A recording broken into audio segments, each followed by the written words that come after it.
جمہوریہ پاکستان کے وزیر اعظم میاں محمد شہباز شریف کو اس خصوصی موقع پر سٹیج پر بلاؤں تاکہ وہ اپنے خیالات سے ہمیں ہمکنار کر سکیں. شکریہ.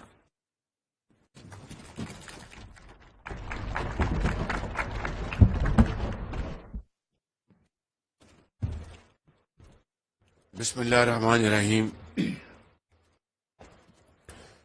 آج کی محفل کے میزبان جناب خواجہ سعد رفیق صاحب، وزیر ریلوے، وزیر خزانہ جناب اسحاق ڈار صاحب، وزیر پلاننگ جناب professor Chaudhry Ahsan Iqbal Sahab, Syed Mazhar Ali Shah secretary railways, charge d' affaires Chinese embassy madam پانگ،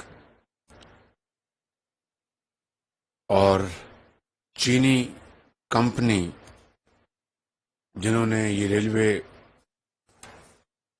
مہیا کیے ہیں، یہ بوگیز، اس کمپنی کے جو عہدیداران، ان کو میں خوش آمدید کہتا ہوں. ریلوے کی انتظامیہ اور ہمارے معزز ممبران قومی و صوبائی اسمبلی، مہمانان گرامی، سرکاری افسران، خواتین و حضرات، السلام علیکم. آج میں سمجھتا ہوں کہ ہمیں یہاں پہ اللہ تعالیٰ کا شکر بجا لانا چاہیے، اور ایک حوالے سے اس موقع کو سیلیبریٹ کرنا چاہیے کہ وہ گرین لائن جس کی بنیاد میاں محمد نواز شریف کے پچھلے دور میں رکھی گئی تھی اور اس وقت اس کا اجرا کیا گیا تھا، وہ بدقسمتی سے باقی بے شمار جو منصوبے تھے جس طرح وہ دم توڑ گئے، یہ بھی بدقسمتی سے دم توڑ گئی. اور آج اس کا جو ریوائول ہے، اس کا جو احیاء ہے، ہم اس کو یہاں پر سیلیبریٹ کرتے ہوئے جناب خواجہ سعد رفیق صاحب کو اور ان کی پوری ٹیم کو میں مبارکباد پیش کرنا چاہتا ہوں کہ آپ نے نہایت محنت، ذوق اور شوق کے ساتھ آپ نے گرین لائن کو ریوائیو کیا ہے. اس کے ساتھ میں چائنیز کمپنی کو بھی میں مبارکباد پیش کرنا چاہتا ہوں، جنہوں نے بہت اچھی ویگنز یہاں پر مہیا کی. میں نے ابھی ان تمام ویگن کو دیکھا اور دو سے ہم خود گزرے ہیں. ماشاءاللہ بڑی جدید سہولتیں موجود ہیں، وائی فائی ہے اور فلیکسیبل سیٹس ہیں، بیڈز ہیں، اور سب سے بڑھ کے جس کو میں سمجھتا ہوں کہ خواجہ صاحب نے پوری قوم کو بتا دیا ہے کہ وہ آؤٹ سورسنگ میں یقین رکھتے ہیں، اور یہی آج کے زمانے کا وے فارورڈ ہے. جو سروسز ہیں ان کو آؤٹ سورس کیا گیا ہے، چاہے وہ جینیٹوریل سروسز ہیں، چاہے وہ انٹرنل سروسز ہیں، یا کھانا مہیا کرنا، یہ ساری جو سروسز کو آؤٹ سورس کیا گیا ہے، جس سے یقیناً میں سمجھتا ہوں کہ ریلوے کی اس جو لائن کو بہت نہ صرف فائدہ پہنچے گا بلکہ اس کی تشہیر ہوگی. اور اسی کو یہی ماڈل ہے آج کی دنیا میں کہ آج حکومتیں گوان کرتی ہیں، وہ ادارے چلاتی نہیں، خود وہ ان کو آؤٹ سورس کرتی ہیں. اور اس کی آپ ایک وجہ دیکھ لیں کہ جو ایس او ایز ہیں، اسٹیٹ اونڈ انٹرپرائزز، ان کا آج کیا حشر بنا. آج اب اسٹیل مل کو دیکھیں اور بے شمار ادارے دیکھیں. خود خواجہ صاحب نے فرمایا کہ ریلوے کو جب ہم نے چھوڑا 2018 میں تو اس کی حالت بڑی محنت سے انہوں نے نواز شریف صاحب کی قیادت میں اس کو امپروو کرنے کی بھرپور کوشش کی. اس کا سامنے اس کا دیکھنے کا نظارہ بھی ملا، لیکن اس کے بعد اس کا کیا حشر ہوا. تو حکومتیں آتی جاتی ہیں. پاکستان آج اس دورائے پہ کھڑا ہے جہاں پر ایک ایک پائی ہم بچانے کی کوشش کر رہے ہیں.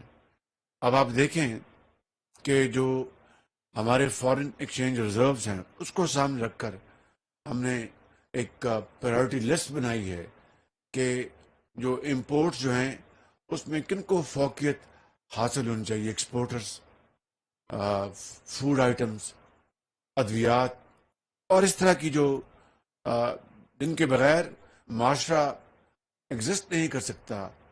انشاءاللہ آئی ایم ایف سے اسی مہینے میں انشاءاللہ مجھے پوری امید ہے کہ معاہدہ ہو جائے گا اور یہ مشکلات سے ہم باہر نکل آئیں گے. پھر ملٹی لیٹرل اور بائی لیٹرل بھی جو ادارے ہیں وہ ہمارے ساتھ چلیں گے. یہ ایک مشکل وقت ہے.